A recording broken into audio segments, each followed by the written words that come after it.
Maybe someone planned it this way, but the last time I preached a homily on this forum, I spoke at the beginning of the liturgical year, the first Sunday of Advent last November.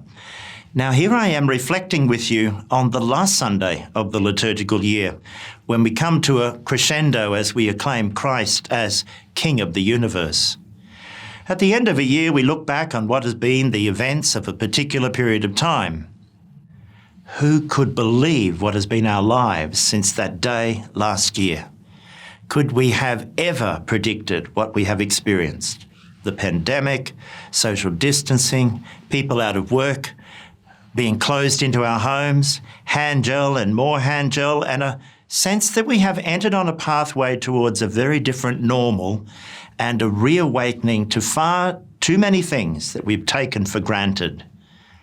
The call to stay awake of Advent and the unfolding uncertainty of the pandemic has today brought us to the very gates of eternity as we hear this gospel. Here the separation of good from the unworthy is founded upon recognizing Christ as being hungry and thirsty, naked and without shelter. With this dramatic separation of sheep and the goats, we don't find a deep theological teaching or even a question to us about how much we have achieved in life or how successful we have been. Instead, the focus is only about our final destiny. At the moment we arrive at these gates to eternity, the one we proclaim as King this day will question us on his ultimate concern for all of humankind. This concern can be something that you and I can quickly lose sight of, what Martin Luther King once called the least, the lost, and the last. Pope Francis often reminds us that we should find ourselves at the periphery of our world, finding Christ in the least, the lost, and the last. For it becomes clear to us today that Jesus is the jailed one. Jesus is the hungry one.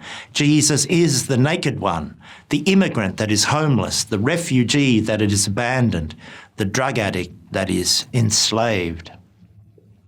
Our King, who has walked with us through this uncertain and perplexing year, tells us loudly that we must completely reverse our notion of what truly matters in life and what will ultimately lead us into eternal life, which of course is our heart's greatest desire.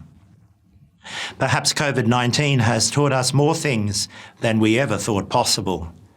And when we live with Christ our King, we still have more to discover.